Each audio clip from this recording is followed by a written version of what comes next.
हिन साल डिस्ट्रिक्ट के बेस्ट टीचर जो अवार्ड पिणु हासिल कयो आहे, अजमेर साईं हासिल करे चुका है। साईं अहिड़े क़िस्म जा प्रोग्राम अजमेर सां मुनक़िद कराए चुका आहिनि ऐं ॿिया बि स्कूल मुनक़िद कराईंदा आहिनि। साईं उसूल बच्चा वारा कराईंदा रहंदा आहिनि। साईं वॾेरा खे लख शाबत हुजनि जो पंहिंजो कीमती टाइम करिए ऐं निकिरनि असांजे प्रोग्राम में शामिल थिया। चाहे जो असां वटि जॻहि घटि हुअण जे वजह करे असां दावतनामा एतिरा ॾेई न सघियासीं। बहरहाल तव्हांजी महिरबानी जो तव्हां ॿिए जे तरफ़ां असांजी नुमाइंदगी कई, साईं जी नुमाइंदगी कई। हीअं त साईं प्रोफेसर शमशाद अहमद सूमरो साहिबु असांजे साईं शमशाद अहमद असांजे प्रोग्राम में आहे ऐं साईं अब्दुल गफ़ार सिद्दीकी साहिबु एज़ाज़ी महिमान जे हिते असां आहिनि ऐं अब्दुल गफ़ार साहिब खे को ज़रूरी कमु आहे जंहिंजे करे हू चवनि था मूंखे जल्दी इजाज़त करियो, पर असीं खां तकलीफ़ ॿुधण खां असां कोन छॾींदासीं। हवाले कयूं साईं अब्दुल गफ़ार खे पाण अचनि उन जी एज़ाज़ी तकलीफ़ पेश कनि।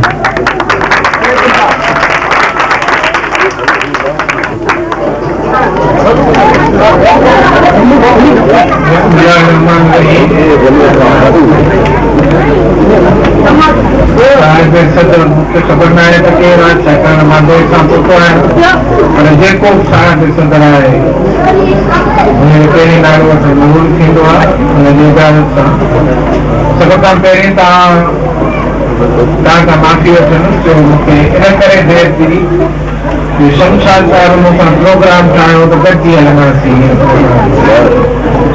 मां इंतज़ारु कंदो रहियुसि पोइ फोन कंहिं फोन न लॻी, मां बिस्मिल्लाह करे खणी रस्तो अख़्तियार कयो, पोइ भुलिजी हिकिड़े वञी निकितुसि। वरी उतां मोटी पुछंदो थी वई। इन करे मां सम्झां थो त मुंहिंजे नसीब में इहा ॻाल्हि न हुई त मां तव्हां जेके हितां जा नंढड़ा शागिर्द गुलनि जा ॿार आहिनि उन्हनि जी तकलीफ़ ॿुधी सघां। शायदि तकलीफ़ी प्रोग्राम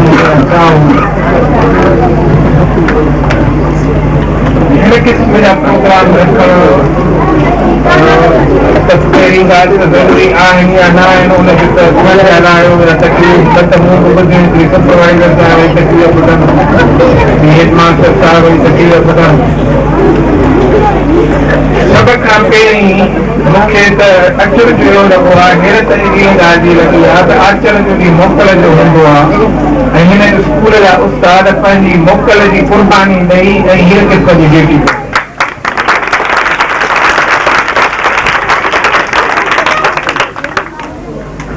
मूंखे वधीक इहा इन ॻाल्हि जी ख़ुशी थी आहे उस्तादनि जी, हिन स्कूल जे स्टाफ जी जंहिं पंहिंजूं मोकलूं क़ुर्बान करे ऐं हिन क़िस्म जा फंक्शन्स थी सघे थो त अॻे बि अहिड़े क़िस्म जा फंक्शन्स पंहिंजे मोकलुनि में कंदा। जॾहिं ही फंक्शन्स घणो करे ड्यूटीअ जा ॾींहं हूंदा आहिनि, नौकिरी करण जा ॾींहं हूंदा आहिनि, उन में कया वेंदा आहिनि।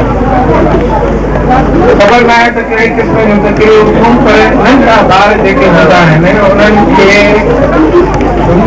तइलीम सां राग़िब करण लाइ, तइलीम सां आमादह करण लाइ, स्कूल सां प्यार मोहबत करण जे लाइ, स्कूल सां दिलचस्पी रखण जे लाइ अहिड़ा प्रोग्राम ठाहिया वेंदा आहिनि जेके ॿारनि जे शौक़ वटां ऐं ज़ौक़ वटां हूंदा आहिनि। मिसाल मां खे ॾियां त असां बि उमिरि गुज़ारी इन तइलीम खाते जी ख़िदमत कंदे को वक़्तु अहिड़ो बि मुंहिंजो दौर आयो नौकिरीअ जो नंढड़ा ॿार प्राइमरीअ जा असांखे संभालणा पिया सॼी सिंध जा, ऐं उन में मुंहिंजो कोई प्रोग्राम थिया कोई इहो आहे मूंखे ख़बर न आहे कहिड़ा प्रोग्राम थिया। पोइ हुन में किरायत जो मुक़ाबिलो, क़ुरान पाक जी किरायत जो मुक़ाबिलो, सही मक़सद सां क़ुरान पाक पढ़णु, छाकाणि असां मुस्लमान आहियूं, सही तिलावत करणु क़ुरान पाक जी, जेसि ताईं ॿार नंढा खां वठी सही मक़सद ऐं सही तिलावत सां क़ुरान पाक न पढ़ंदो तेसि ताईं वॾे हूंदे बि कोई साॻियूं ग़लतियूं कंदो। इन करे तिलावत या किरायत जो मुक़ाबिलो करण बि तमामु ज़रूरी आहे नंढनि ॿारनि जो, त जीअं हू क़ुरान पाक पढ़ी सघनि। ॿियो जेको मुक़ाबिलो हूंदो आहे सो हूंदो आहे जेके असांजी दर्सी किताबनि में सबक आहिनि, उन्हनि में किन शख़्सियतुनि ते सबक आहिनि, के मज़हबी ॾींहंनि ते सबक़ आहे, के क़ौमी ॾींहंनि ते सबक़ आहे। मतिलब त मज़हबी क़ौमी शख़्सी इल्म ॿारनि खे मिले थो असांजे स्कूलनि में दर्सी किताबनि उन्हनि ते मुक़ाबिलो कराइबो आहे। हिकिड़ो मौज़ू ॾिनो आहे त उन ते ॾिसूं त केतिरो वधीक सुठी तकलीफ़ करे उन्हनि खे इनाम ॾिबाए। साॻी तरह सां नयत आहे, हमद आहे, इन जो मुक़ाबिलो कराइबो आहे। आम मालूमात जो मुक़ाबिलो करायो वेंदो आहे। असांजा जेके किताब आहिनि पहिरें खां वठी 5वीं क्लास ताईं उन में काफ़ी मालूमात आहे। जेकॾहिं मां ॾिसंदो त सिंधी नसर में असांजे सिंधी नज़्म में समाजी अभ्यास में साइंस में जेकॾहिं किताब पहिरें खां 5 ताईं सॼो हिसाब काफ़ी मालूमात आहे। उन मां उस्ताद सवाल कढनि, उहे सवाल उन्हनि सबक़नि मां निकिरनि, सौखनि सवाल हुजनि, टीमूं ठहनि, ॿियनि स्कूलनि सां मुक़ाबिलो कनि। उन्हनि ॿाहिरां को सवाल न हुजे।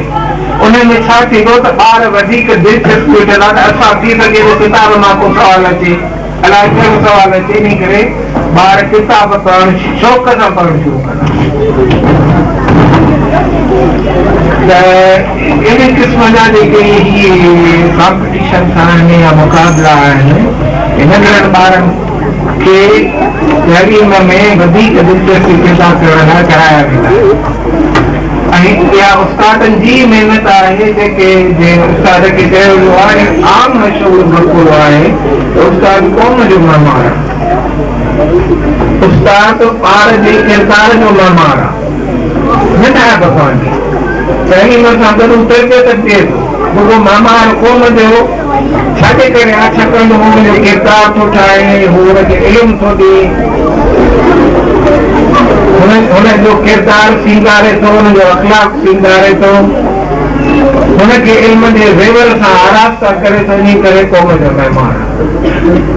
पर हाणे जीअं तव्हांखे अॼु ॿुधायो त कंहिं पासे वञिणो त आहे, मां बुनियादी तौर ते मां बि उस्ताद आहियां ऐं उस्ताद जॾहिं बीहंदो आहे किथे ॻाल्हाइण त पोइ माशाअल्लाह पोइ हुनजो फुल स्टॉप न हूंदो आहे, पोइ पियो हलंदो आहे। पोइ जेसि ताईं हुनखे मना न कबी आहे हाणे माठ करे पोइ या बि के ॻाल्हाइण वारा आहिनि देरि थी थिए तेसिताईं पियो ॻाल्हाईंदो आहे।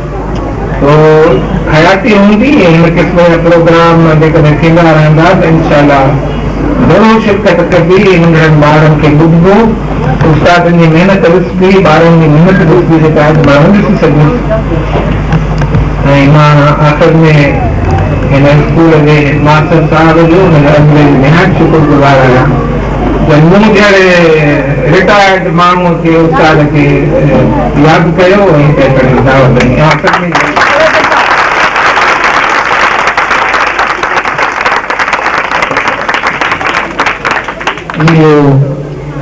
साईं अब्दुल गफ्फार सिद्दीक़ साहब हाणे ये खाली